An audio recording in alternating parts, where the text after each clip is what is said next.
All right, time again for another episode of Atomic Diecast. And today we're going to go over the 1970 custom Plymouth Roadrunner. The model number is JBL87.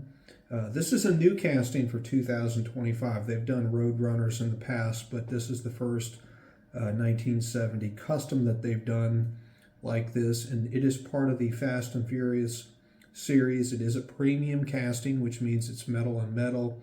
It gets four-side detailing, and it gets real rider tires. We'll touch on that in a minute. I really like this car. I'm not a big fan of the Fast and Furious series.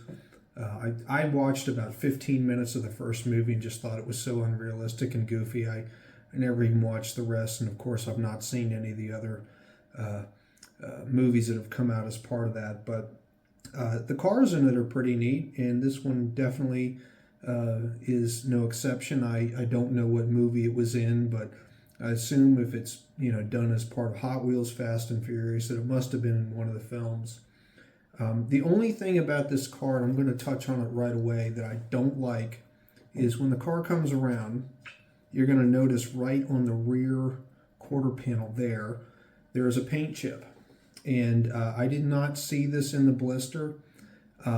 If I had, I would have picked another one. But I think this was the only one that they had on the peg when I got it. So I was kind of stuck with it. And it's a little disheartening. I've heard online that there have been more than a few premium edition cars that have had paint chips. Not RLCs, but just their basic premium ones that you buy at like Target or Walmart. And that's unfortunate because you're paying more for the car and you want it to be perfect, and this one is not. And I quite honestly don't even see paint chips like this on main lines that you pay $1 for. So not sure what's causing that. I don't know if it's part of the production process. It certainly did not happen when I unpackaged it.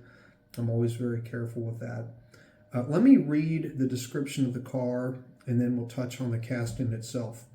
The Plymouth Roadrunner is a mid-sized muscle car marketed by the Plymouth division of Chrysler Corporation from 1968 to 1980.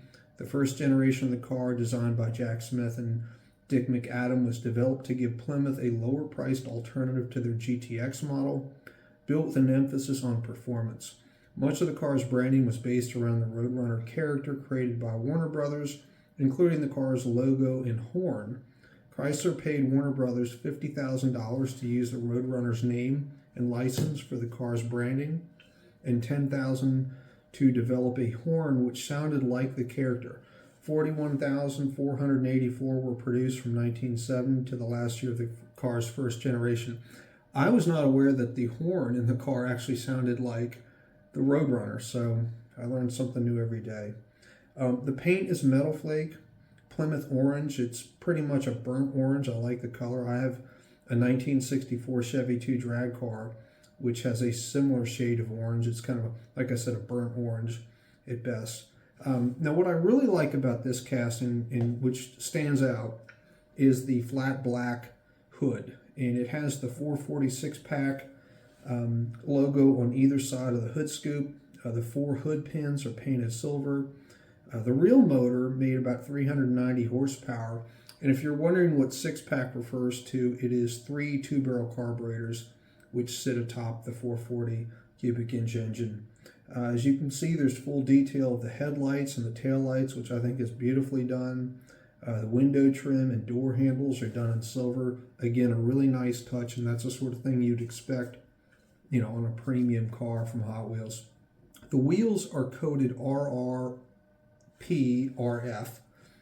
and that stands for Preferred Series Real Rider. I don't know where they got the acronym from because it doesn't much align with the titling, but that's neither here nor there.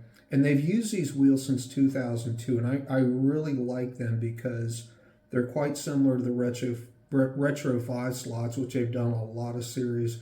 They first used those on the Cool Classics, which I've reviewed before, so they definitely stand out. But all in all, this is a beautiful cast, and I'm really pleased with it. I'm glad I got it. I would recommend this one to anybody. Just be careful, be on the lookout for paint chips.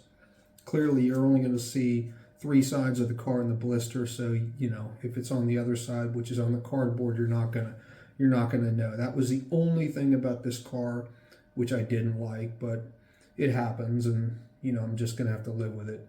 I weighed the casting; it weighed 51 grams, which is heavy, and again the metal base in large bodies certainly contribute to that. We'll do a roll test. I don't think it's going to do too good with rubber tires, but we will see here in a minute. All right, here goes nothing. As usual, I'll spin the tires, get them broken loose, and we'll see how it does. Guessing maybe 2, but we'll find out. Yeah, not quite 2. Not a great roller. The rubber tires really hold it back. 2 again. And the last one. Yeah, not even quite 2 that time. So not a good roller, but I love rubber tires, so I can live with it. So that's it for today. Thanks for watching, and be sure to like, share, and subscribe.